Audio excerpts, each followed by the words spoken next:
Oh my goodness, my goodness, my goodness. Today, I am taking you to one of my favorite places anywhere. And I'm going to use some favorite words. Bibbidi, bobbidi, boo.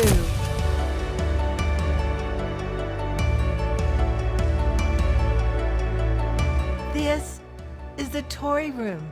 Now, I know this is not your normal toy room or even your little play area. This is after 36 years of gathering stuff in this room and painting things on the wall and having the best times. So I know that your toy room doesn't look like this, but if you have children, you're going to have toys. And I wanted you to just have a little talk with me today about what you should remember about toy rooms and toy spaces. Because I had 11 children and I now have 65 grandchildren and 20 great-grandchildren, I have come to understand a little bit about toys.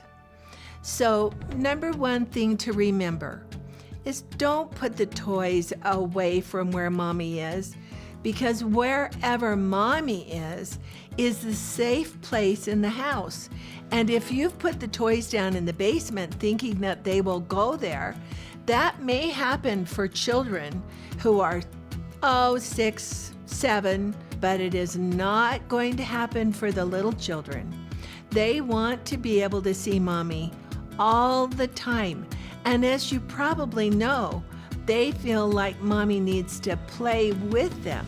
So number one rule is to remember that they need to be near mommy.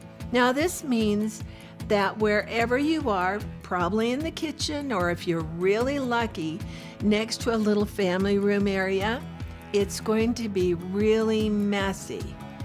That just means that the room is doing its job. And when you have people come over, you do not have to apologize, because you are doing your job and they are doing their jobs. Play really is their work, and it's happening at home. Number two, buy really sturdy toys, because kids push the boundary on the toy just to see what it's supposed to do. And if they push it hard enough and it breaks, they merely drop it and think, well, that's how much you can push that toy. All the things that I have here in this toy room are made out of really sturdy, heavy-duty fibers and fabrics so that they will last and last and last. Know that your homemade toys can be some of their favorite toys. When we were a young family, we did not have the money that we later acquired to buy toys. So my husband made toys. He took some 2x4s and he cut them in squares and rectangles.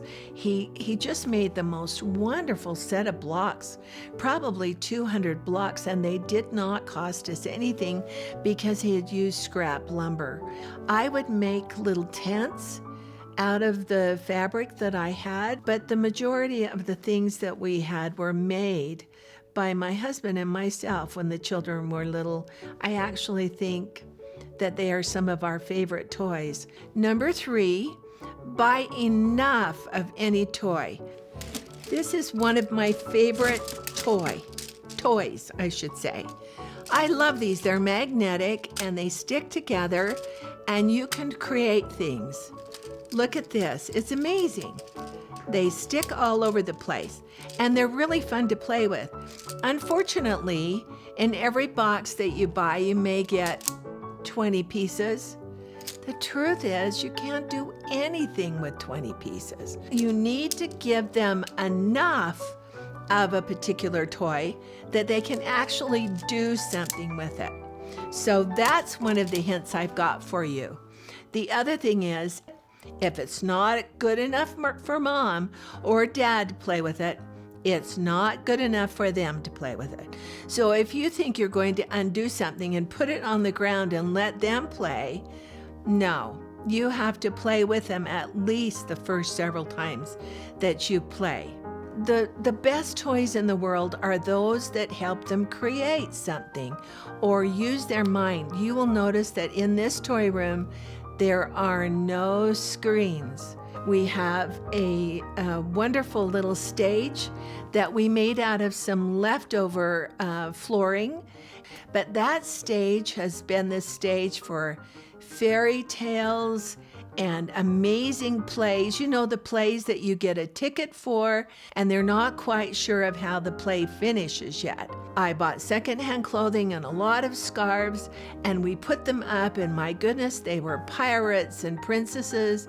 And then over the time, we've added pieces that we purchased that now have really paid for themselves. One of the best places in the world for me is to walk past the toy room and see it filled with people dancing on the stage and people pretending that they are climbing a mountain and laughing and giggling.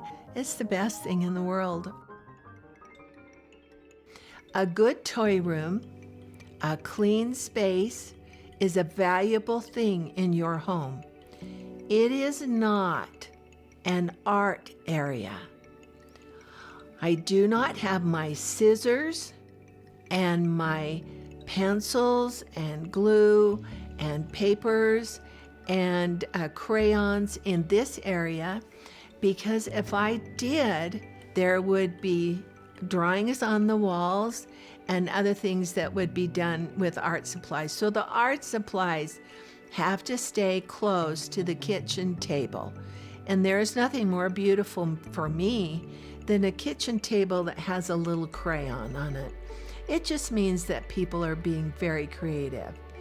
Take some time and think what you would like to do with a little area in your house to make it a space where children can play. Think about the things that you are purchasing and purchase really wonderful, sturdy toys. Don't feel bad if your children leave a little clutter. Someday your house will become a museum, and it's not nearly as much fun as it is when they are there. It doesn't matter that it's not like this.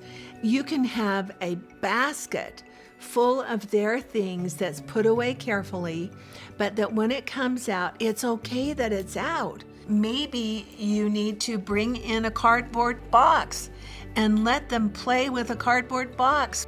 You don't need a lot of room. You just need a lot of imagination.